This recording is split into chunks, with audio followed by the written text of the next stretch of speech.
Hello दोस्तों, स्वागत है आपका गोमती अकेडमी चैनल में। ठीक है, जैसे कि हमने कल की वीडियो में आपको बताया था कि जो सेट का फॉर्म है वो जल्द ही अप्लाई होने जा रहा है। आप फर्स्ट डेट में ही अप्लाई कर दीजिएगा। ठीक है, तो आज हम सेट का जो पूरा सिलेबस होता है उसके बारे में बताएंगे। और जो इसका सिलेबस होता है सेम नेट जैसा होता है। ठीक है, जैसे नेट में आते हैं क्वेश्चन वैसे ही क्वेश्चन आते हैं। थोड़ा सा डिफ्रेंशिएट है कि थोड़ा सा हल्का पड़ जाता है, मत 5%। बाकी इसमें कुछ भी अंतर नहीं है, सेम जैसे उसमें पढ़ना पड़ता है इसमें भी पढ़ना पड़ता है। ठीक है, लेकिन फिर भी हम सेट का जो है इसमें क्या क्या आएगा, हर यूनिट सेकेंड पेपर की बात कर रहे हैं, उसमें हम आपका पॉलिटिकल साइंस में बताएंगे। ठीक है, तो इसमें देख लीजिए, जैसे ये राजनीतिक थ्योरी है या पॉलिटिकल थ्योरी। इसमें पॉलिटिकल थ्योरी से आपका स्वतंत्रता, समानता, न्याय, अधिकार, लोकतंत्र, शक्ति, नागरिकता और परिस्थितिवाद और बहुसंस्कृतिवाद, आधुनिकतावाद, अनुदार, उदारवाद, मार्क्सवाद, नारीवाद, ये सब आपका पूछे जाएंगे कितना राजनीतिक सिद्धांत से। ठीक है, फिर आते हैं राजनीतिक चिंतन में। तो राजनीतिक चिंतन में भी आपका जो है ये कन्फ्यूशियस, प्लेटो, अरस्तु, ये सब आप किस में पूछे जाएंगे, जॉन स्टुअर्ट मिल, मार्क्स। लेकिन आपका जो ये वाला चैप्टर, यहाँ से क्वेश्चन 100% पूछे जाने की आवश्यकता है। आप कॉपी में नोट कर लीजिए हॉब्स लॉ रूसो का। और यहाँ से मार्क्स का क्वेश्चन, यहाँ से जो ऐसे यूनिट के मतलब यूनिट हैं वहाँ ऐसे क्वेश्चन ज़्यादा आने की मतलब कि चांसेस रहते हैं। ठीक है, तो आपको थोड़ा सा यूनिट पे ज़्यादा फोकस कर लीजिएगा, ये यूनिट में ज़्यादा आते हैं।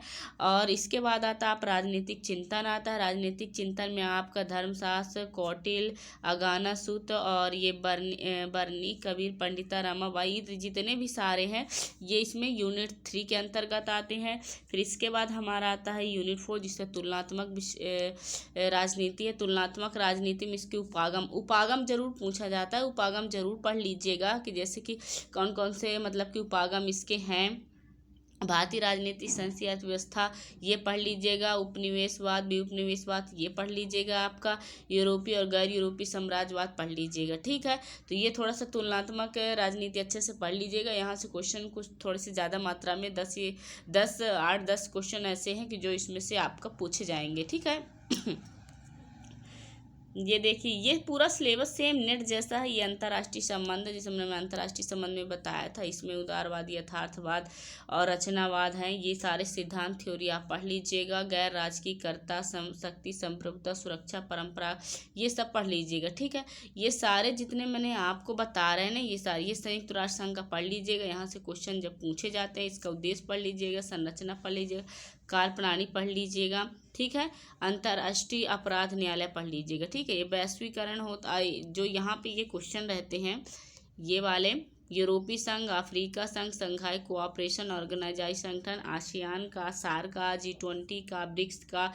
ये वाला मैंने आपको बता दिया था। विश्व व्यापार संगठन का बता दिया था। थोड़ा सा आपका ब्रिटेन वुड्स के बारे में थोड़ा सा मैंने बताया, कवर करवाया है थोड़ा बहुत, तो आप उसको देख लीजिएगा थोड़ा सा। ठीक है, ये जितने मतलब इसमें बता रहे हैं ये सारा नेट, इसके बाहर कुछ भी नहीं है। यदि आप इसको पढ़ लेते हैं तो इसके बाहर कुछ नहीं आएगा। ठीक है, फिर हम चलते हैं इकाई 6 में, विदेश नीति में।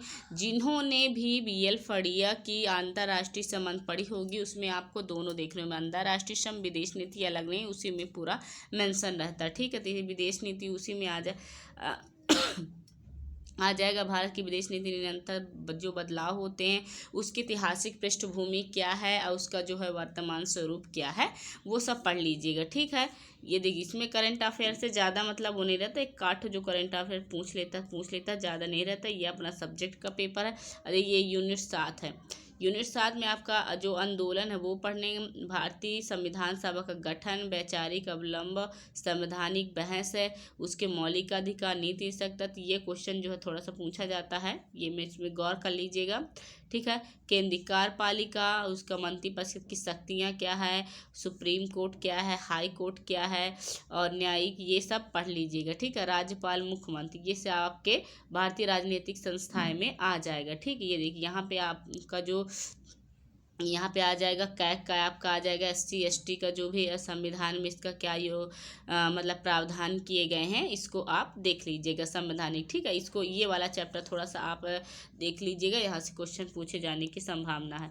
अब आते हैं यूनिट 8 में। तो यूनिट 8 में आपका राजनीतिक संक्रियाएँ हैं, इसमें वैश्वीकरण, सामाजिक आर्थिक है, और जो है धर्म की पहचान है, और भारत आंदोलन, दलित जनजाति महिला किसान संगठन है, गैर सरकारी संगठन, और भारत का जो क्षेत्रीकरण है उसको आप देख लीजिए, नए राज्य की जो मांग की गई है उसके देख लीजिएगा अपने हिसाब से, जेंडर देख लीजिएगा।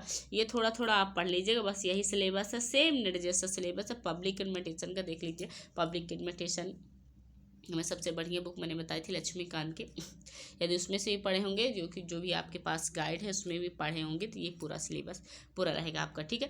राजनीतिक संगठन रहेगा, ये मतलब कि लोक प्रशासन का अर्थ, निजी प्रशासन, प्रणाली सिद्धांत, परिस्थिति उपागम, ये पढ़ लीजिएगा। संगठनात्मक संप्रेषण नियम, जो चेस्टर बार्नार्ड का, मैंने पब्लिक एडमिनिस्ट्रेशन की जितनी भी रचनाएं मैंने करवाई है वो रचना जरूर पढ़ के जाइए। ऐसा नहीं है कि उसमें से 2 3 4 रचनाएं पूछ न लें, इतना ज़्यादा मैंने हार्ड भी नहीं करवाया है।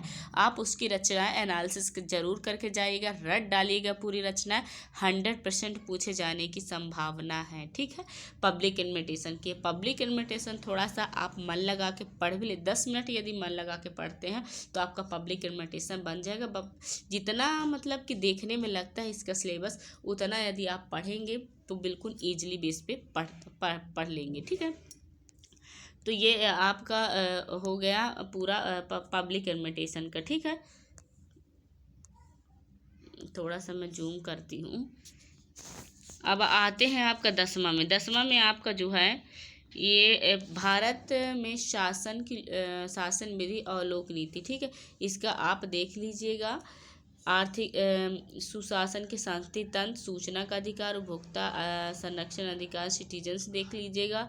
उत्तरदायित्व नियंत्रण, ये संतुलन में संस्थानिक तंत्र, कार्यपालिका का विधायी पर नियंत्रण, प्रशासकीय बजटीय नियंत्रण, ये आप पढ़ लीजिएगा। लेकिन कुछ कुछ ऐसे होते हैं, यूनिट है कि जो यहाँ से वहाँ ट्रांसफ़र है और यहाँ से वहाँ ट्रांसफ़र, मतलब कि जैसे ये वाली यूनिट हो गई, तो आपने यदि संविधान पढ़ा है तो उसमें से भी आपका बन जाएगा, ठीक है। आपने यदि भारतीय जैसे उसमें थिंकर की बात करें और राजनीतिक थ्योरी की बात करें, तो जिन्होंने थ्योरी पढ़ा तो वही जाके आपको वेस्टर्न थिंकर जब पढ़ेंगे तो मिल ने स्वतंत्रता के बारे में क्या कहा है, और जो है लॉक ने स्वतंत्रता के बारे में क्या कहा है, वो सारी चीज़ें हमको देखने को मिल जाती हैं, ठीक है। देखिए जैसे ये है, ये वाला जो मतलब कि है, तो आपका राजनीतिक सिद्धांत है, ठीक है। अब देखो स्वतंत्रता क्या, समानता क्या, अधिकार क्या है। जब हम राजनीतिक चिंतन पढ़ेंगे तो हम अरस्तु जैसे स्वतंत्रता पढ़ेंगे, उनकी स्वतंत्रता के बारे में क्या कहना था, मैकियावेली का क्या कहना था, इसका क्या कहना था, जॉन स्टुअर्ट मिल तो है ही, इनकी ऑन लिबर्टी पुस्तक में क्या बताए हैं, इसका पढ़ लीजिए। मतलब कि ये जो कुछ ऐसे होते हैं, यदि हम इसको अच्छे से पढ़ लिए ना तो ये हमारा जो है बन जाएगा। या कि हम इसको पढ़ लिए ना तो इसका नाम इसमें रहेगा तो हमसे बन जाए। कुछ ऐसी यूनिट होती हैं कि जिसमें कोई यूनिट यदि अच्छे से पढ़, मान लीजिए यदि आपने राजनीतिक थ्योरी अच्छे से पढ़ के रखी है, तो आपको थोड़ा सा मतलब हल्का पड़ जाएगा जब आप वेस्टर्न थिंकर पढ़ेंगे, ठीक है। क्योंकि उन्होंने स्वतंत्रता समानता संबंधित जो विचार दिए हैं ऑलरेडी आप राजनीतिक थ्योरी में पढ़ चुके हैं, ठीक है। तो आपको ये वीडियो कैसा लगा कमेंट करके मुझे बताइएगा। यदि कुछ भी आपकी समस्या और भी हैं तो बताइएगा, मैं बताने की पूरी कोशिश करूँगी, ठीक है। लेकिन जितना मैंने पॉलिटिकल साइंस में इसका सिलेबस बताया, यदि उतना आप पढ़ के जाते हैं तो आप सेट क्लियर हो जाएगा। आपका सेट क्लियर करने के लिए बहुत ही हेल्पफुल रहेगा, ठीक है। तो चलते हैं, मिलते हैं नेक्स्ट वीडियो में। धन्यवाद।